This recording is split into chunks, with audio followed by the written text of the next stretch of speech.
Napoleón Bonaparte fue un militar y estadista francés, general republicano durante la Revolución Francesa y el Directorio, y artífice del golpe de Estado del 18 de Brumario que lo convirtió en primer cónsul de la República el 11 de noviembre de 1799. Fue además cónsul vitalicio desde el 2 de agosto de 1802 hasta su proclamación como emperador de los franceses el 18 de mayo de 1804, siendo coronado el 2 de diciembre, fue proclamado también rey de Italia el 18 de marzo de 1805 y coronado el 26 de mayo. Ostentó ambos títulos hasta el 11 de abril de 1814, y desde el 20 de marzo hasta el 22 de junio de 1815. Durante poco más de una década, tomó el control de casi toda Europa occidental y central mediante una serie de conquistas y alianzas. Solo tras su derrota en la Batalla de las Naciones, cerca de Leipzig, en octubre de 1813, se vio obligado a abdicar meses más tarde. Regresó a Francia y al poder durante el periodo conocido como los 100 días y fue derrotado para siempre en la Batalla de Waterloo en Bélgica, el 18 de junio de 1815, cuando fue desterrado por los británicos a la isla de Santa Elena, donde falleció. Napoleón es considerado uno de los mayores genios militares de la historia, ya que comandó campañas bélicas muy exitosas, aunque con ciertas derrotas igual de estrepitosas. Sus agresivas guerras de conquista se convirtieron en las mayores operaciones militares conocidas hasta ese momento en Europa, en las que involucró a un número de soldados jamás visto en los ejércitos de la época. Además de estas proezas bélicas, se le conoce por el Código Napoleónico, es considerado por algunos un déspota ilustrado, debido a su extraordinario talento y capacidad de trabajo. Otros, sin embargo, lo estiman un dictador tiránico cuyas guerras causaron la muerte de millones de personas. Se le juzga como el personaje clave que marcó el inicio del siglo XIX y la posterior evolución de la Europa contemporánea. Sus soldados lo llamaban el Pequeño Cabo, en tanto que los británicos se referían a él con el despectivo Bouni y las monarquías europeas como el tirano Bonaparte, el ogro de Ajaccio o el usurpador universal. Primeros años. Nacido Napoleón Bonaparte, solo un año después de que Francia comprara la isla de Córcega a la República de Génova. Napoleón, años después, cambió su nombre por el afrancesado Napoleón Bonaparte. El registro más antiguo de este nombre aparece en un informe oficial fechado el 28 de marzo de 1796. Su familia formaba parte de la nobleza local. Su padre, Carlo Bonaparte, abogado, fue nombrado en 1778 representante de Córcega en la corte de Luis XVI, lugar donde permaneció durante años, por lo que fue su madre, María Letizia Ramolino, la figura fundamental de su niñez. Adelantada a su época, exigía que sus 8 hijos se bañaran a diario, cuando lo común era una vez al mes. Napoleón, huraño y taciturno, se mantuvo apartado de sus compañeros. Le gustaba estar solo para meditar y sentía profunda aversión hacia los franceses, a quienes acusaba de ser los opresores de los corsos. No era buen estudiante y solo le preocupaban las matemáticas, en las que progresaba. Se dedicó a la lectura de obras clásicas, como la Historia Universal de Polibio, las Vidas Paralelas de Plutarco o la Expedición de Alejandro de Arriano de Nicomedia, que tuvieron una profunda influencia en su espíritu. Su padre consiguió que Napoleón y su hermano José se trasladaran a la Francia continental, para estudiar en la Escuela Militar Francesa de Brienne-le-Château a la edad de 10 años. Antes de entrar debía aprender francés, idioma que habló con un marcado acento italiano por el resto de su vida. Obtuvo notas destacadas en matemáticas y geografía, y consiguió las necesarias para aprobar las demás materias. Tras su graduación en 1784, fue admitido en la École Royale Militaire de París. Aunque había buscado en un principio una formación naval, terminó estudiando artillería en la École Militaire. Después de su graduación en septiembre de 1785, fue comisionado como teniente segundo de artillería. Tomó sus nuevas obligaciones en enero de 1786, a los 16 años. Napoleón sirvió en la guarnición de Valencia y de Auxonne hasta el estallido de la Revolución Francesa. Poco después de comenzar la revolución, Napoleón se encontraba en Córcega. Apoyó la facción jacobina y obtuvo el rango de comandante segundo de la Guardia Nacional de Voluntarios de la isla. Después de entrar en conflicto con el líder nacionalista Pascal Pauli, Bonaparte y su familia fueron obligados a huir a Francia, donde llegaron en junio de 1793. Campañas iniciales. Gracias a la ayuda del compañero Salicetti, se convirtió en comandante de artillería de las fuerzas francesas que sitiaban la fortaleza realista de Tolón, que se había amotinado contra el terror republicano y había permitido el desembarco de una fuerza anglo-española. Napoleón definió y ejecutó una estrategia basada en el emplazamiento de baterías artilleras que crearan una superioridad total de fuego previa a los asaltos a los diferentes fuertes que protegían Tolón, que fue evacuada por la Armada anglo-española. Su determinación, su capacidad de trabajo y su frialdad bajo el fuego le convirtieron en el héroe del sitio, tras lo cual fue nombrado general de brigada. Cuando fue enviado a Génova por órdenes superiores en una misión secreta hacia julio de 1794, cayó Maximilien Robespierre, y Napoleón se convirtió en blanco de sospechas originadas por su amistad íntima con Augustin Robespierre, hermano menor de Maximilien. Por ese motivo, estuvo arrestado durante 2 semanas, y fue liberado por falta de pruebas. En 1795, Bonaparte se encontraba en París cuando el 3 de octubre realistas y contrarrevolucionarios organizaron una protesta armada contra la Convención, sus excesos y su gobierno tiránico. A Bonaparte se le encomendó dirigir a un improvisado ejército en la defensa de la Convención en el Palacio de las Tullerías. Obtuvo algunas piezas de artillería con la ayuda de un joven oficial de caballería, Joachim Murat, que se convertiría en su cuñado, y logró repeler a los insurgentes. Este triunfo le dio gran fama y poder sobre el nuevo directorio, en particular sobre su líder, Paul Barras.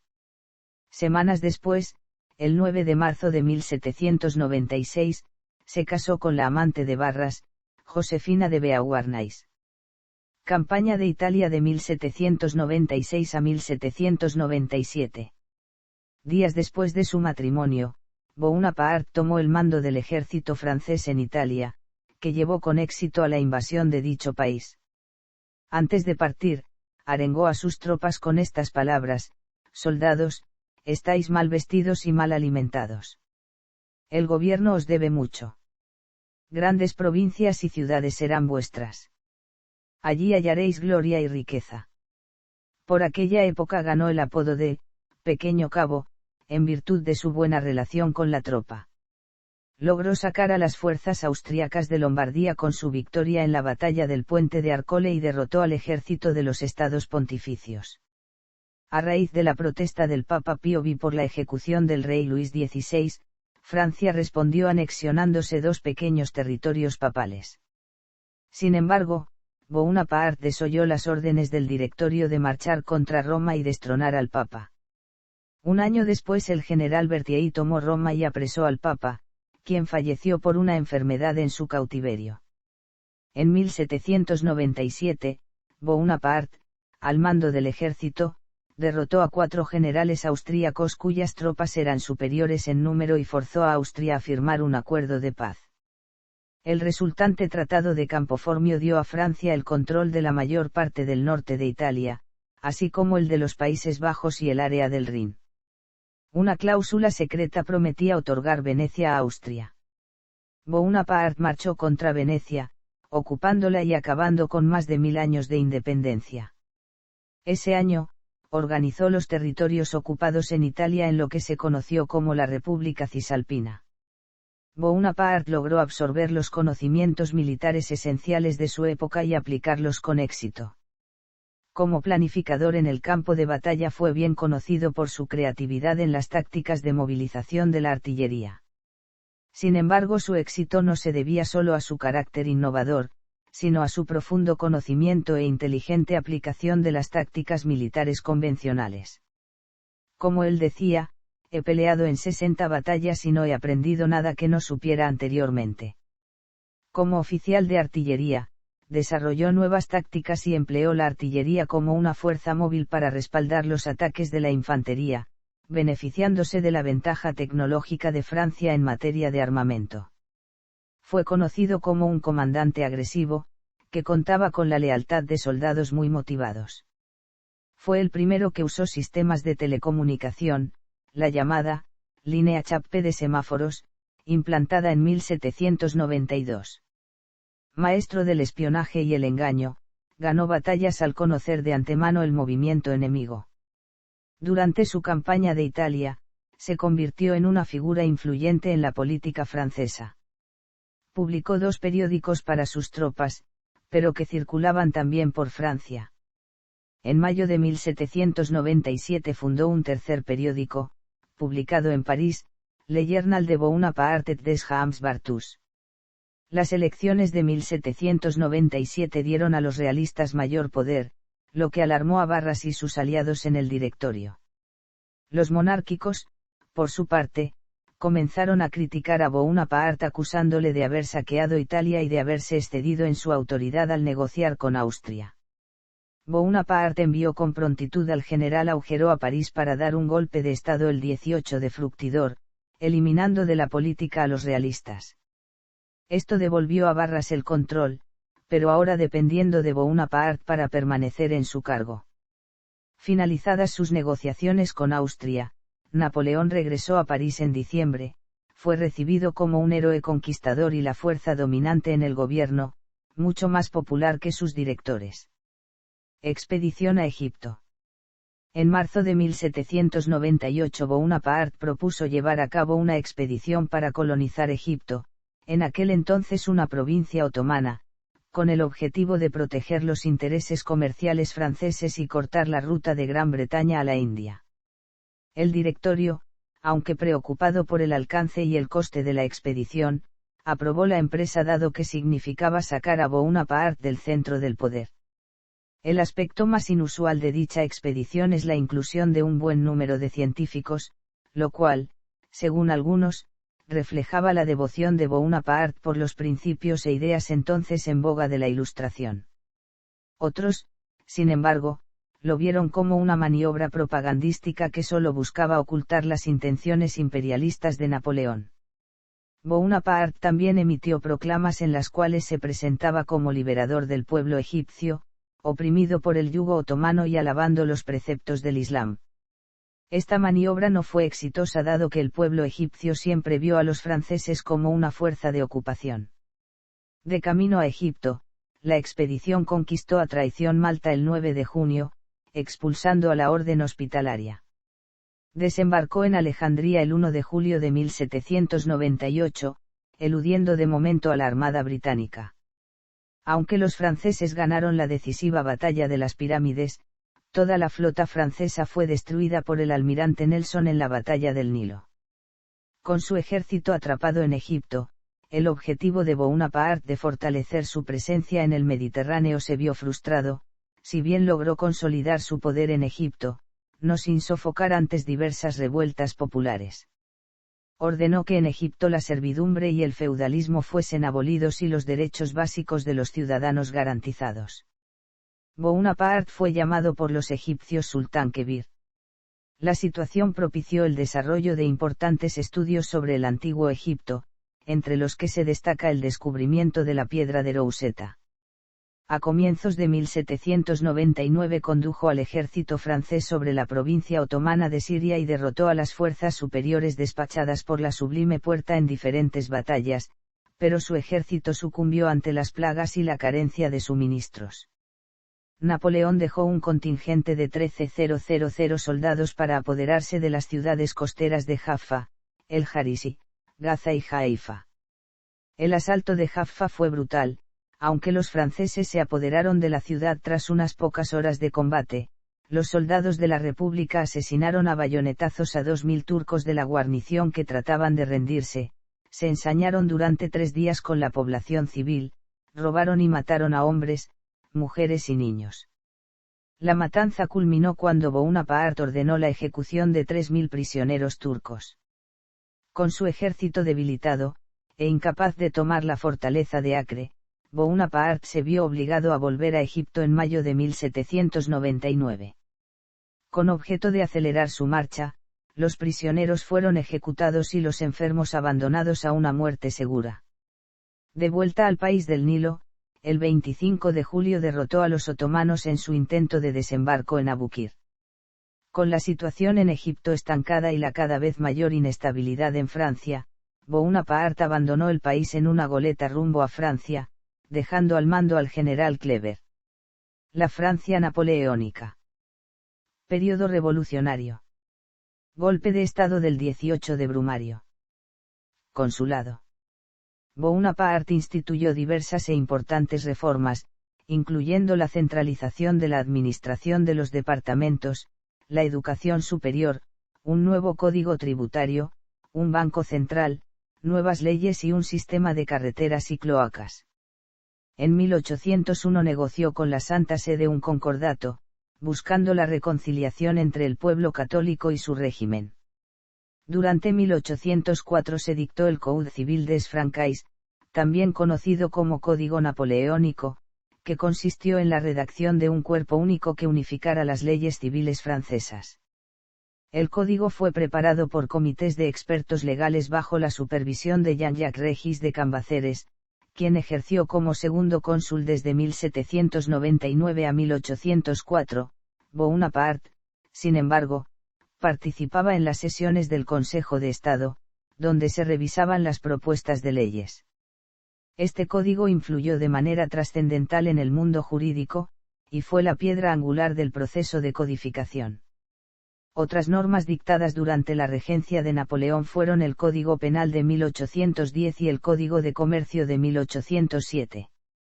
En 1808 fue promulgado el Código de Instrucción Criminal, que establecía reglas y procedimientos judiciales precisos en esta materia.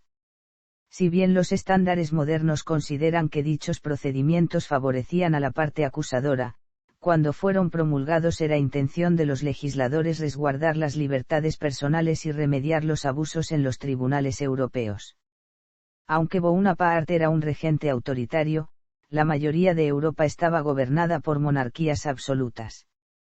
Bonaparte trató de restaurar la ley y el orden después de los excesos causados por la Revolución, al tiempo que reformaba la administración del Estado. Interludio de paz. Imperio. Fundación del Imperio. Guerras de conquista. Guerra contra Reino Unido. Expansión hacia el este. Ocupación de España. Europa Central. Implicaciones fuera de Francia. La Europa napoleónica. El Código Napoleónico fue introducido en todos los nuevos estados creados bajo el Imperio francés. Se abolieron el feudalismo y la servidumbre y se estableció la libertad de culto. A cada estado le fue otorgada una constitución en la que se concedía el sufragio universal masculino, una declaración de derechos y la creación de un parlamento. Fue instaurado el sistema administrativo y judicial francés, las escuelas quedaron supeditadas a una administración centralizada y se amplió el sistema educativo libre de manera que cualquier ciudadano pudiera acceder a la enseñanza secundaria sin que se tuviera en cuenta su clase social o religión. Cada estado disponía de una academia o instituto destinado a la promoción de las artes y las ciencias, al tiempo que se financiaba el trabajo de los investigadores, principalmente el de los científicos.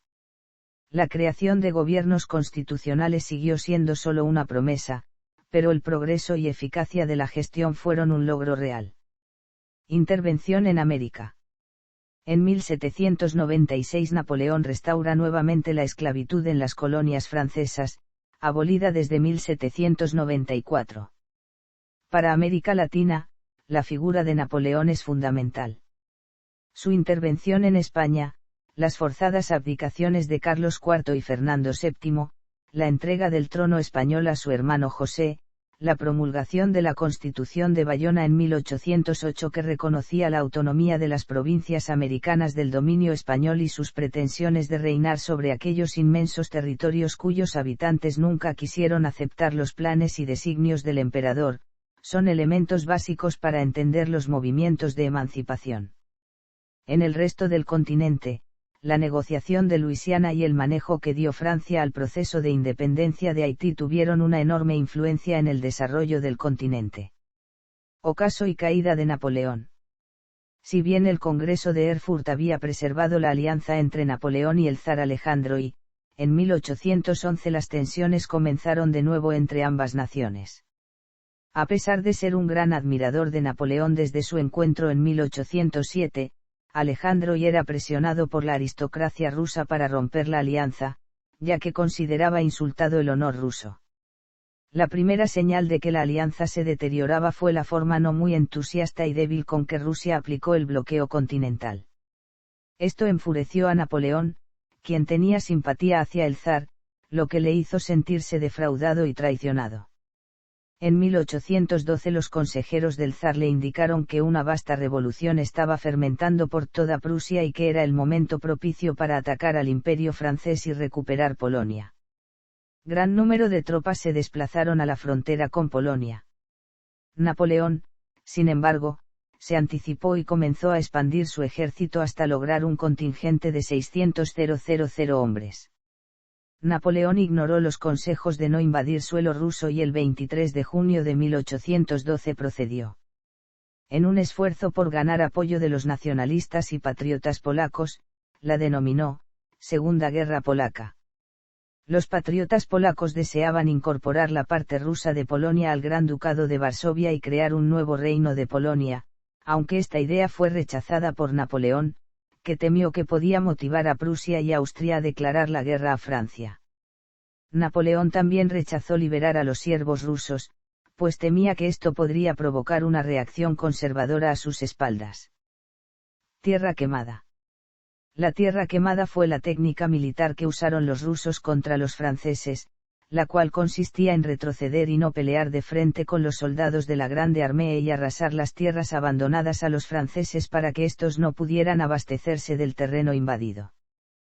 Pero el zar, muy molesto con el hecho de que los franceses siguieran avanzando por tierra rusa, destituyó a Mijaíl Barclay de Taaly y lo reemplazó por el general Smolensky. Así al enfrentarse a los franceses el 16 de agosto cayó Smolensk. Tras otras victorias, los franceses siguieron su avance. Los rusos evitaron batallar en repetidas ocasiones contra la Grande Armée, aunque en algunos casos solo porque Napoleón dudó en atacar cuando la oportunidad se le presentó. Otra batalla de la campaña a Rusia fue la batalla de Borodino, que significó un gran triunfo para los franceses y es conocida como la batalla del río Moscova. Los rusos se replegaron y Napoleón entró a Moscú asumiendo que Alejandro I negociaría una paz. Sin embargo, las órdenes del gobernador del ejército y comandante en jefe, Fyodor Rostopchín, era la de incendiar la ciudad. Tras un mes, temeroso de perder el control en Francia, Napoleón decidió salir de Moscú. Los franceses sufrieron su retirada de Rusia, al punto que de los 650.000 hombres que la invadieron, solo 40.000 cruzaron el río Berézina en noviembre de 1812. Se estima que murieron 570.000 soldados del ejército francés y 400.000 del ejército ruso, a lo cual hay que sumar cientos de miles de bajas en la población civil. Existió calma en el invierno de 1812 a 1813, mientras rusos y franceses intentaban recuperarse de sus masivas pérdidas. Un pequeño ejército ruso atormentó a los franceses en Polonia, y 30.000 tropas francesas debieron retirarse hacia los estados alemanes para reunirse con las fuerzas estacionadas allí, llegando a los 130.000 hombres, con los refuerzos de Polonia, cifra que crecería cuando Napoleón se presentase.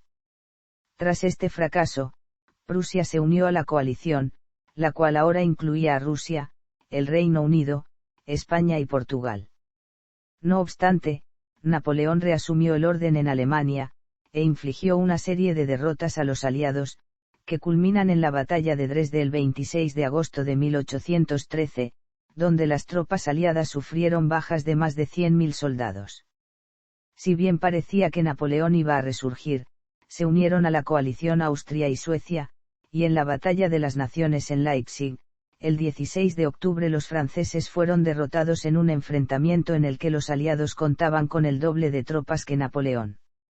Después de esta batalla donde murieron más de 120.000 soldados de ambos lados, Napoleón se replegó a Francia, pero su ejército, de apenas 100.000 hombres, ya no era capaz de resistir la embestida de la coalición, que contaba con más de 500.000 de soldados. Los 100 días. París fue ocupada el 31 de marzo de 1814. El 3 de abril fue depuesto por el Senado, y bajo la presión de sus mariscales, Napoleón abdicó salvaguardando los derechos de su hijo el 4 de abril, pero ante la imposibilidad de emprender una ofensiva sobre París por la defección de Maharmant, abdicó el 6 de abril, esta vez sin poner condiciones, y así negociar con los aliados. El 11 de abril, el Tratado de Fontainebleau estableció la renuncia de soberanía en Francia e Italia para sí y su familia, y su exilio a la isla de Elba, una isla pequeña a 20 kilómetros de la costa italiana, manteniendo su título de emperador de manera vitalicia. El Congreso de Viena dispuso el nuevo orden en la Europa postnapoleónica. En Francia, los realistas instalaron en el poder a Luis XVIII. María Luisa y su hijo quedaron bajo la custodia del padre de esta, el emperador Francisco y Napoleón no volvió a verlos. Consciente de los deseos de los británicos de desterrarlo a una isla remota en el Atlántico y del rechazo del pueblo francés a la restauración borbónica, escapó de Elba en febrero de 1815 y desembarcó en Antibes el 1 de marzo, desde donde se preparó para retomar Francia. El rey Luis XVIII envió al V Regimiento de Línea, comandado por el mariscal Michel Ney, que había servido a Napoleón en Rusia. Al encontrárselo en Grenoble, Napoleón se acercó solo al regimiento, se apeó de su caballo y, cuando estaba en la línea de fuego del capitán Randan, gritó: «Soldados del V, ustedes me reconocen. Si algún hombre quiere disparar sobre su emperador, puede hacerlo ahora». Tras un breve silencio, los soldados gritaron: «Vive el empereur», y marcharon junto con Napoleón a París. Llegó el 20 de marzo, sin disparar ni un solo proyectil y aclamado por el pueblo, levantando un ejército regular de 140.000 hombres y una fuerza voluntaria que ascendió a 200.000 soldados. Era el comienzo de los 100 días. Establecido de nuevo en París, promulgó una nueva constitución, de carácter más democrático y liberal que la vigente durante el imperio. Muchos veteranos acudieron a su llamada, comenzando de nuevo el enfrentamiento contra los aliados. El resultado fue la campaña de Bélgica, que concluyó con la derrota en la batalla de Waterloo el 18 de junio de 1815. El pueblo de París lo apoyaba en la lucha, pero los políticos le retiraron su respaldo, por lo que abdicó en favor de su hijo Napoleón II. Marchó a Raakafert, donde capituló ante el capitán del buque británico Bellerophon. Exilio y muerte. Napoleón fue encarcelado y desterrado por los británicos a la isla de Santa Elena, en el Atlántico, el 15 de julio de 1815. Allí, con un pequeño grupo de seguidores, dictó sus memorias y criticó a sus aprehensores. Enfermo del estómago, aquejado de una continua pesadez y un dolor en el costado derecho, los médicos creían que era una afección hepática, pero él sospechó que estaba atacado de la misma dolencia de su padre, un cirro en el píloro o cáncer de estómago, pero no se lo dijo a nadie hasta que estuvo seguro. Sin embargo, recientes investigaciones realizadas a muestras de su cabello que habían estado guardadas en un sobre vacío, revelan que estaban impregnadas con arsénico a tal punto que se necesitaban dosis altamente peligrosas para lograr aquella concentración. Esto sugiere que pudo morir envenenado, ya sea de forma intencionada o no. Bonaparte murió el 5 de mayo de 1821 a las 5:49. Sus últimas palabras fueron: «France, l'armée, Josephine, o, según la versión de las memorias de Santa Elena, Tete, armée, mon Dieu». Tenía 51 años. Había dispuesto en su testamento el deseo de ser enterrado a las orillas del Sena, pero se le dio sepultura en Santa Elena. En 1840, a instancias del gobierno de Luis Felipe I, sus restos fueron repatriados. Trasladados en la fragata Belle Poule, se depositaron en Les Invalides. La llegada de los restos de Napoleón fue muy esperada en Francia. Durante su funeral sonó el Requiem de Mozart. Millones de personas han visitado su tumba. Distinciones honoríficas. Nacionales. Fundador y Gran Maestre de la Legión de Honor. Fundador y Gran Maestre de la Orden de la Corona de Hierro. Fundador y Gran Maestre de la Orden de la Reunión. Valoración crítica. Desde su ascenso al poder, la figura de Napoleón ha sido objeto de críticas acerbas y de adulación. El Código de Napoleón sirve de base para las leyes de muchos países. En los países conquistados, Napoleón instauró regímenes parecidos a los de la Revolución Francesa, que adoptaron constituciones bastante garantistas.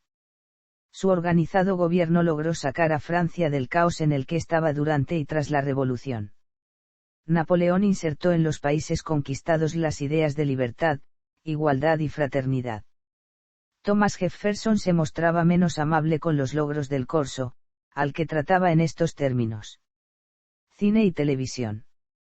La figura de Napoleón ha atraído en numerosas ocasiones a los cineastas. Ancestros. Véase también. Familia.